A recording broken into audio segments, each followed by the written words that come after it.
Assalamualaikum warahmatullahi wabarakatuh. Selamat pagi, Bapak Ibu sekalian, teman-teman semua.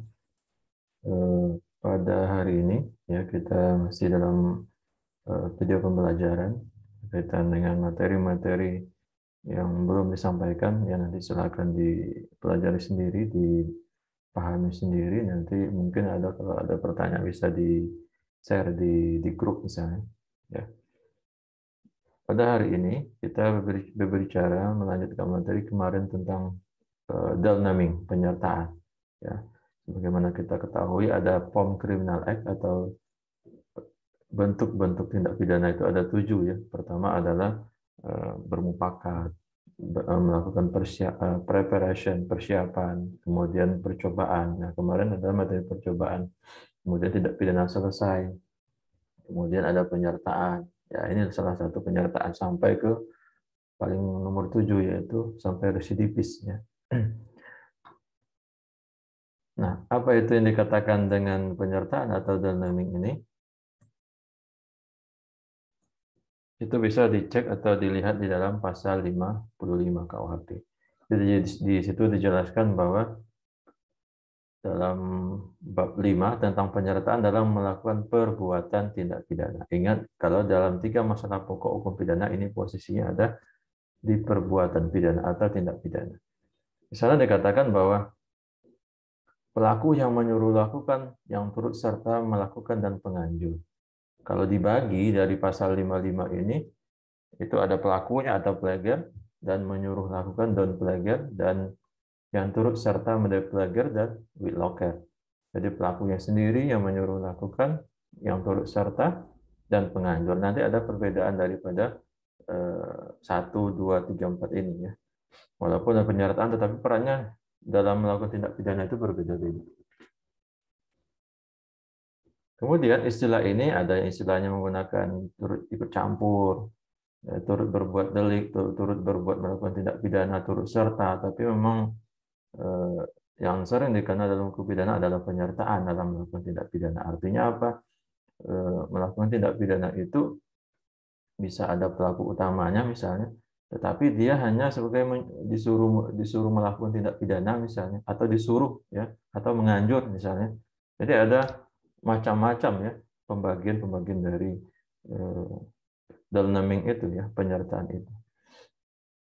Dua pandangan tentang naming ini sebagai dasar dapat dipidananya orang, ya, kenapa orang itu dipidana, tapi ada juga dasar dapat dipidananya perbuatan. Nah, kalau di sini dasar dapat dipidananya orang itu difokuskan kepada penyertaan pidana sebagai persoalan tanggung jawab pidana.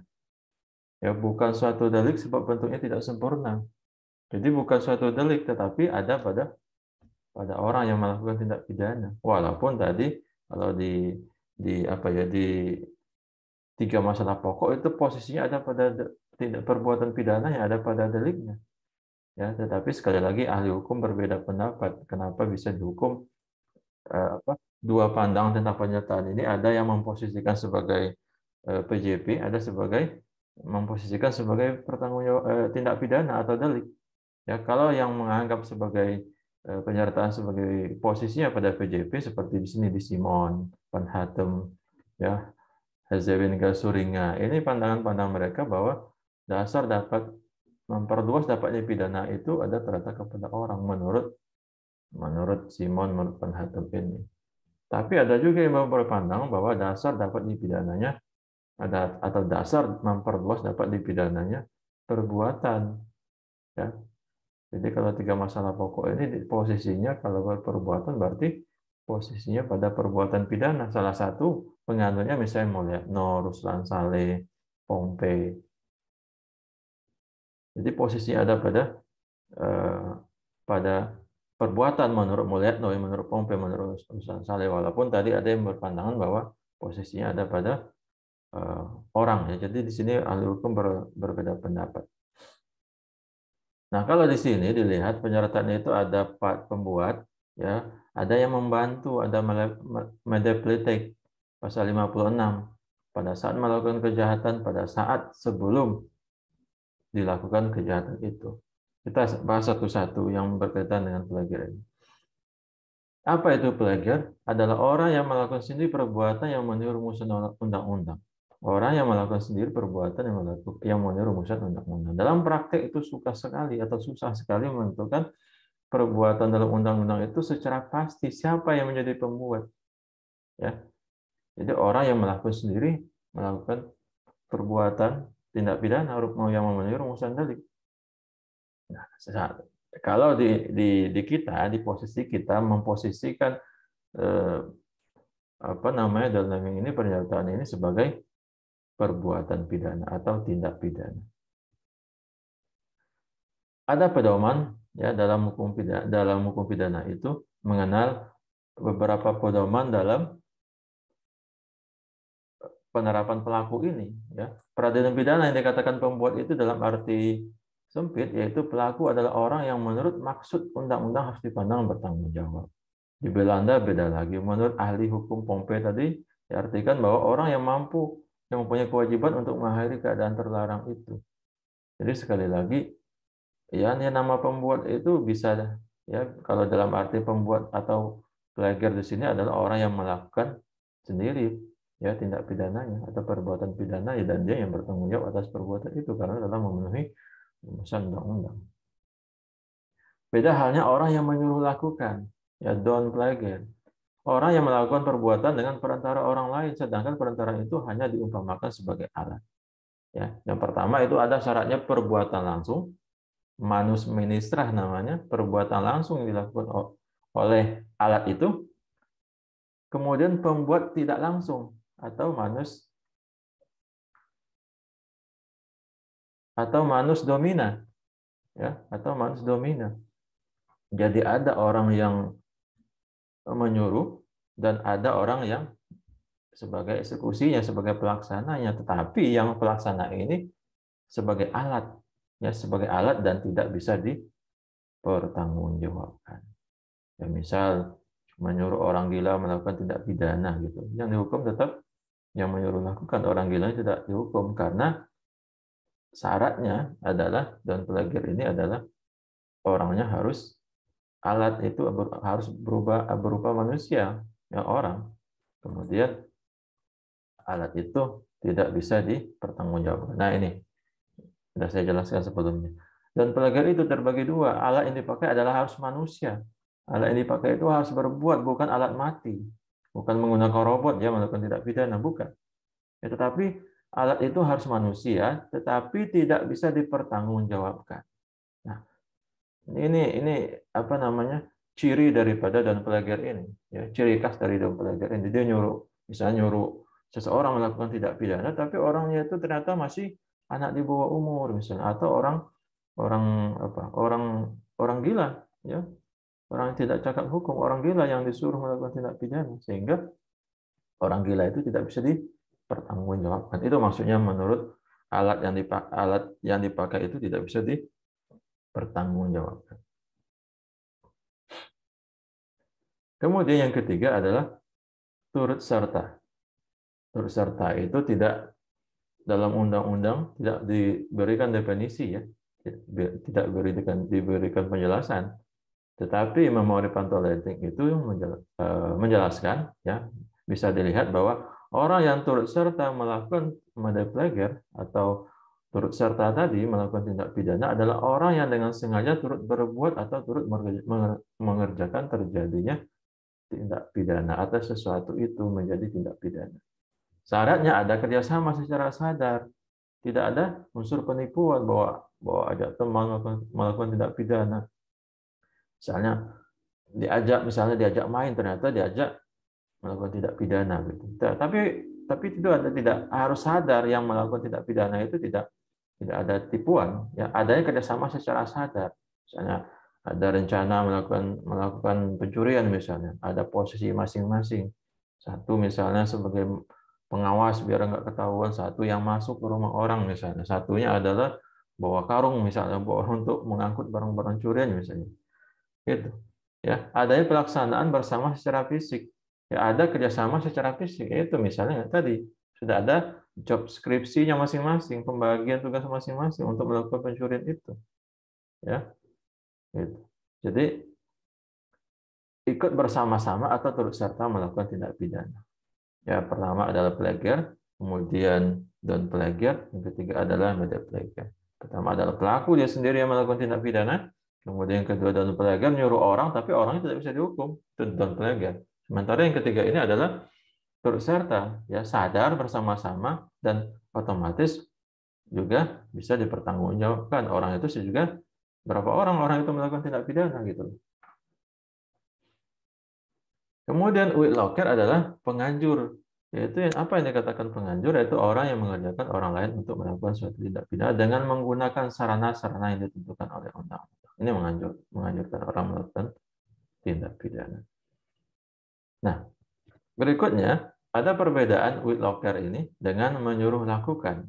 Ya. Penganjur adalah sarana menggerakkan tertentu secara limitatif hanya dibatasi oleh undang-undang saja. Apa yang dianjurkan? Misalnya disuruh melakukan apa misalnya. Ya. Perbuatan materi dapat dipertanggungjawabkan. Artinya apa? Dalam penganjur, orang yang menganjurkan dan orang yang melakukan, ya, misalnya A menganjurkan B untuk melakukan tindak pidana. Ya, A dengan B ini bisa dipertanggungjawabkan keduanya. Sementara kalau eh, apa? Kalau menyuruh lakukan, ya, sarana menggerakkan tidak ditentukan secara limitatif. Pembuat materi tidak dapat dipertanggungjawabkan. Ya, pembuat materi tidak bisa dipertanggungjawabkan. Itu bedanya di situ saja bedanya pertanggungjawaban. Ya, pertanggungjawaban daripada menyuruh lakukan. Ya.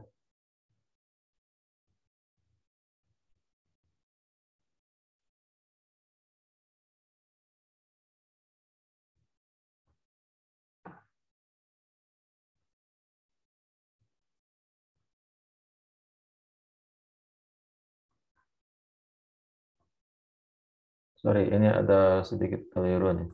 Ini don't plagiar ini maksudnya mau kemana plagiar. Jadi don't plagiar itu menyuruh lakukan adalah orang yang melakukan tindak pidana, kemudian disuruh misalnya A menyuruh melakukan, si B melakukan tindak pidana, kemudian si B itu tidak bisa dipertanggungjawabkan, sekalipun dia telah misalnya mengambil barang orang, misalnya melakukan pencurian. Berbeda halnya dengan penganjur. Baik yang menganjurkan, baik yang melakukan, baik si A maupun si B itu bertanggung jawab, bisa dipertanggungjawabkan keduanya. Sementara yang untuk don't plagiar, baik baik yang baik yang yang menyuruh lakukan, yang menyuruh lakukan melakukan tindak pidana, kemudian dan yang melakukan sendiri secara material, ya artinya A itu adalah yang menyuruh lakukan, si B itu adalah yang melakukan sebagai pelaksana di lapangan. Kedua-duanya A dengan B kalau menurut Don Plager itu bisa.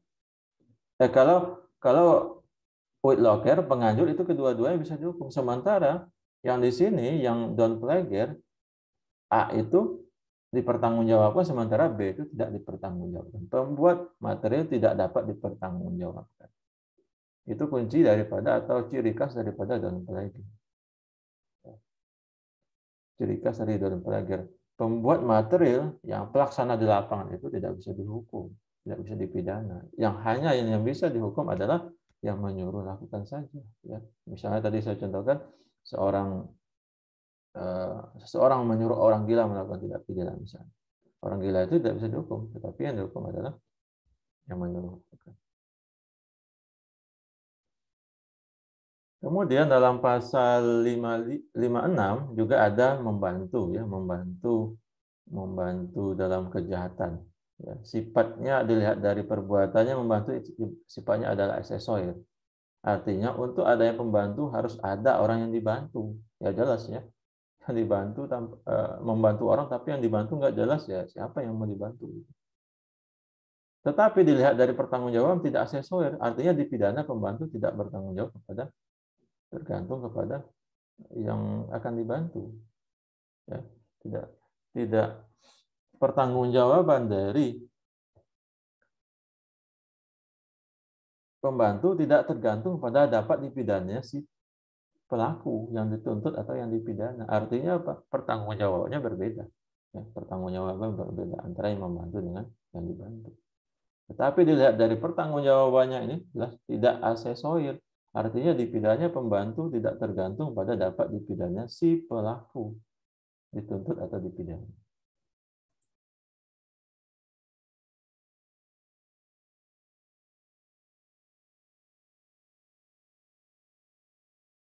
Kemudian jenis, menurut pasal 56 ada dua jenis. Ada jenis pertama waktunya saat kejadian dilakukan, cara yang ditentukan secara limitatif. Ya lihat nanti pasal 56 itu. Jenis kedua adalah sebelum kejahatan dilakukan, cara yang ditentukan juga secara selektif, secara limitatif, secara rinci dalam undang-undang.